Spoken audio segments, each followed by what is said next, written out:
নমস্কার বন্ধুরা, নতুন একটা ভিডিওয় সবাইকে স্বাগত।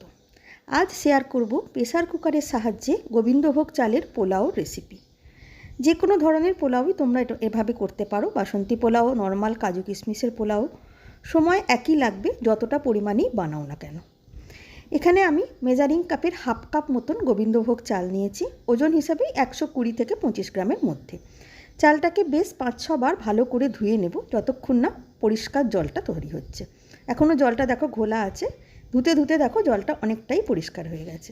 এইবারে একটা পরিষ্কার কাগজের ওপর ভেজা চালটাকে ছড়িয়ে দিলাম যাতে চালটা ভালো করে শুকনো হয়ে যায়। কিছুটা সময় অপেক্ষা করব, আধ ঘন্টা থেকে 40 মিনিট মতন। তারপরে একটা পাত্রে ঢেলে নিলাম। ঝরঝরে শুকনো হয়ে গেছে। এইবারে দিলাম স্বাদ মতন নুন, 1 চামচ মতন চিনি, কেন পোলাও একটু মিষ্টি মিষ্টি হলে ভালো লাগে। ছোট চামচের 2 চামচ গাওয়া ঘি। এই পরিমাপগুলো চালের আন্দাজ অনুযায়ী দেবে। ভালো করে একটু মাখিয়ে নিলাম। সুন্দর গন্ধের জন্য দিলাম 1 চামচ মতন গোলাপ জল। সমস্ত কিছু মাখিয়ে নিয়ে এটাকে আধ ঘন্টার জন্য রেখে দেব।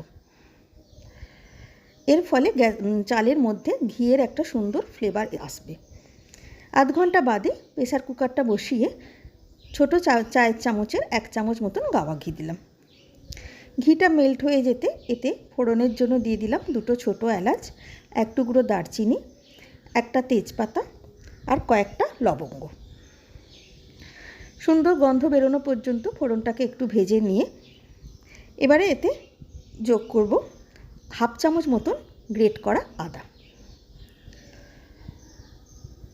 আদাটাকেও একটু কাঁচা গন্ধটা চলে যাওয়া পর্যন্ত ভেজে নিলাম। এবারে দিয়ে দিলাম কিছুটা পরিমাণে কাজু বাদাম আর কিশমিশ কাজু বাদামটাকেও ঘিয়েতে ভালো করে একটু ভেজে নেব। এই সময় গ্যাসের ফ্লেম মিডিয়াম টু হাইতে থাকবে। কিশমিশ আর কাজু বাদামের গায়ে একটু লালচে রং ধরতে দিয়ে দিলাম মটরশুঁটিটা। এখানে আমি হাফ কাপ চালের জন্য 1/3 কাপ মটরশুঁটি দিলাম। তোমরা ফ্রোজেন মটরশুঁটিও ব্যবহার করতে পারো, আর যদি বাসন্তী পোলাও করো তাহলে মটরশুঁটিটা দেবে না, সেক্ষেত্রে শুধু কাজু কিশমিশটাই থাকবে। মটরশুঁটিটাকেও 1 থেকে 1.5 মিনিট মতন একটু ভেজে নিলাম। এতে মটরশুঁটির কাঁচা গন্ধটা চলে যাবে। এবারে দিয়ে দিলাম ঘি মাখিয়ে রাখা চালটা। গ্যাসের ফ্লেম মিডিয়াম টু হাইতে রেখে চালটাকেও 1.5 থেকে 2 মিনিট মতন ভাজবো। এতে চালের গায়ে যে ঘিটা মাখানো আছে সেটাও মেল্ট হয়ে যাবে এবং চালটা যতক্ষণ না একটু সাদাটে সাদাটে রং হচ্ছে ততক্ষণ চালটাকে ভেজে নেব।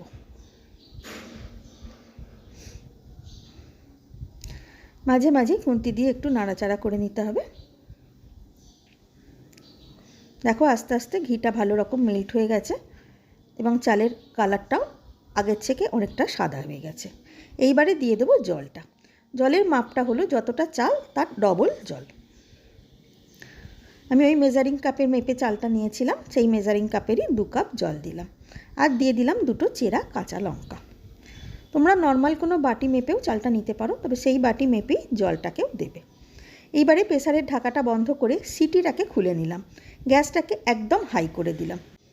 মিনিট খানেক মতন অপেক্ষা করলেই দেখতে পাবে ওপর দিয়ে এরকম জল বেরোচ্ছে।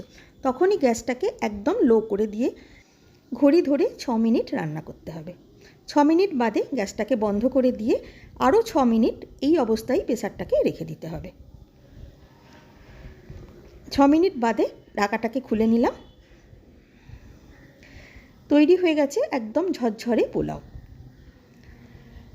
যতটা পরিমাণেই করো না কেন সময়টা এই 6-12 মিনিটই লাগবে। এইভাবে তোমরা বাসন্তী পোলাও ট্রাই করতে পারো, খুব সহজে কম সময়ে রেডি হয়ে যাবে পোলাওটা।